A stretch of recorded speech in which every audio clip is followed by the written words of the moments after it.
Maya, what's going on? How are you? Hi, Phil. How are you doing? All good, all good. So thanks for sharing. That was really cool to see that case. So I'm looking forward to kind of seeing the final results. So before we even get started, why don't you talk a little bit about um, I guess what you initially saw, how things were initially presented, and what the challenges were in this case. So I think it's exciting to talk about. So let's understand where you kind of started with it. Okay. So I had this 15-year-old Mhm. who came in for a root canal on tooth number 8.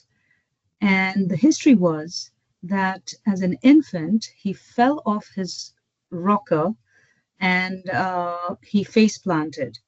And according to his mother, he had a little primary incisor that extrusively luxated and it was pushed back into the alveolus.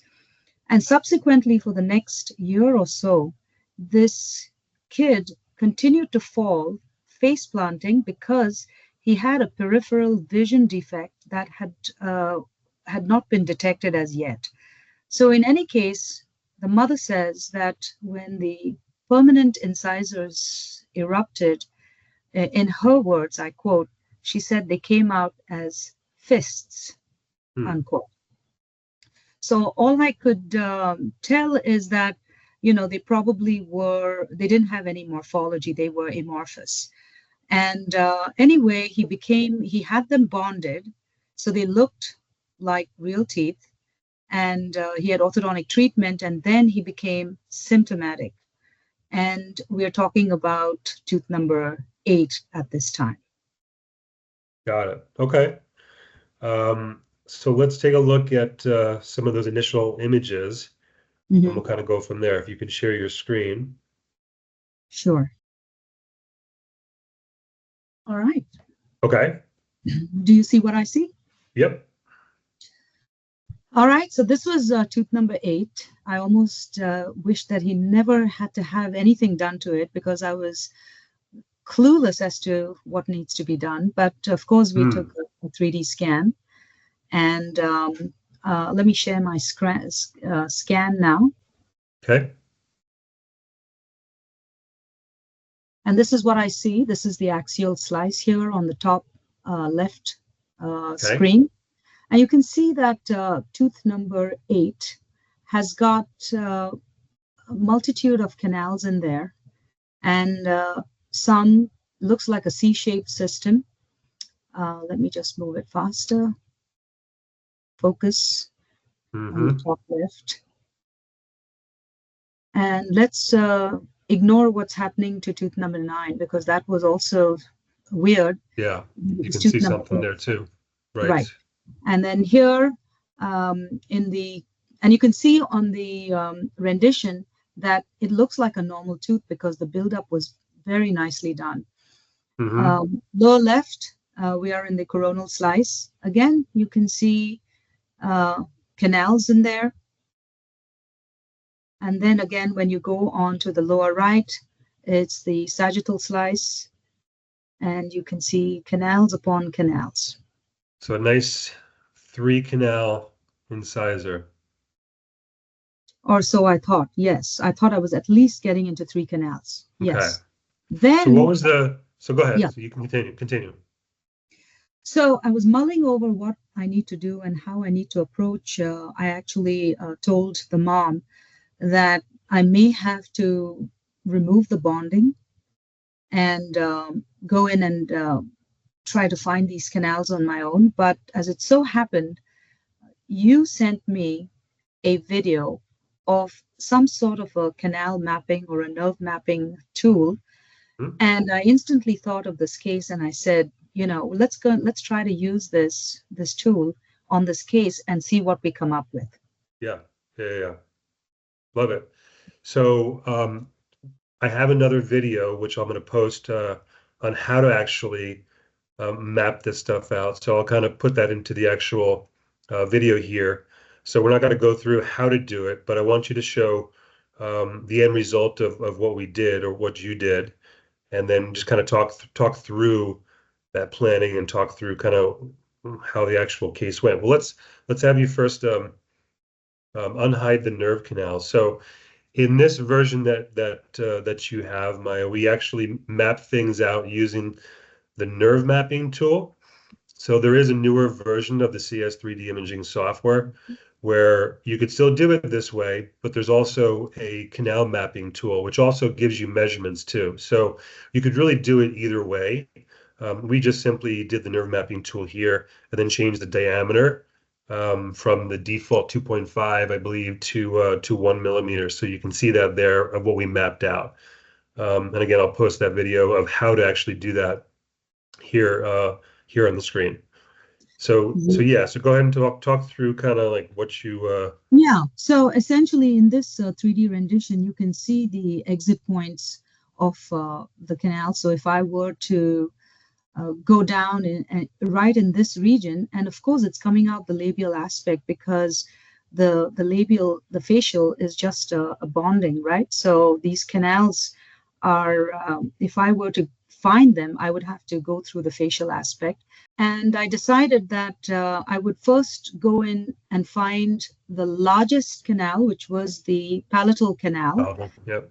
And from there, if you look at the axial slice up here again, Mm-hmm. I would then go and seek the C-shaped system.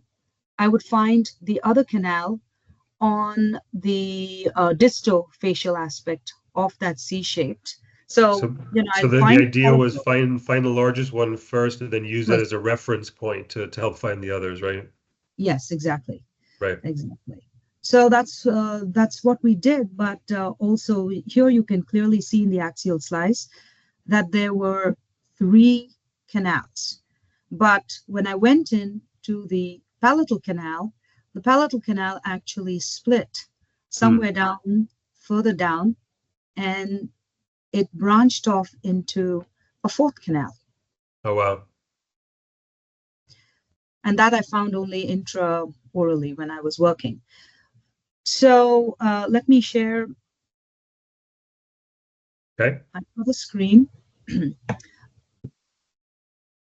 What I wanted to do is this is my gutta percha points that are in the canals. Mm-hmm. I had to fill three, and then I had to go into the fourth one because I could not fit all three gutta percha points Mm-hmm. through the palatal access. Now, if you notice that in this view, had I trusted the software and gone facially for that mesiofacial oriented canal, I would have landed right into the canal. But I didn't trust the software very much. So I decided to go incisally and find it. And I had to really work my way labially to finally find the canal. So Got it. the software was true in this case. My rubber dam, the way I place it on this tooth is I wanted to be oriented, and I wanted to see the cervical margin of the tooth all around. So I placed the clamp and then placed the rubber dam so I had some sense of orientation. And what else? Yes, I had the 3D rendition. So in order for me to actually see into my mirror what the rendition was showing and follow the scan, I took some screenshots and I flipped them so that when I looked in the mirror, I was seeing exactly, Right.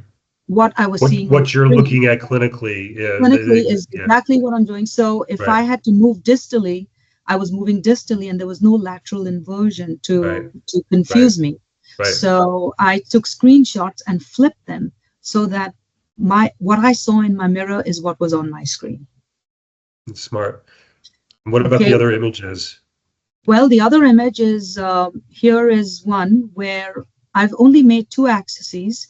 The more palatal version, the more palatal axis is where I found three canals, and the mesiofacial one is where I found the remaining fourth canal here. So the end result was quite startling, but that's Hmm. how it looked. That's wild. So, yeah. So this was the palatal canal, and it merged or divided rather. It divided into another canal about halfway down, and then this was the mesiofacial canal, and this was another canal that was. But there are only two axes here, and I had to actually place a little bit of bleach um, in one of the axes because the tooth had discolored a little bit. And I saw him today, as a matter of fact, and the tooth had responded to the bleach, and we had a very happy 15-year-old. That's awesome. Good stuff. That was great. Oh, I thank you. appreciate it so much. Thanks for sharing. I appreciate it very much. It was great. Um, and obviously keep me informed on future checkups and kind of see how things are progressing. Will do. All right, and thank you for the software. I think it'll be of great use to all of Excellent. us in the profession. Awesome. Thanks again, Maya. I appreciate it. All right. See Thank ya. you.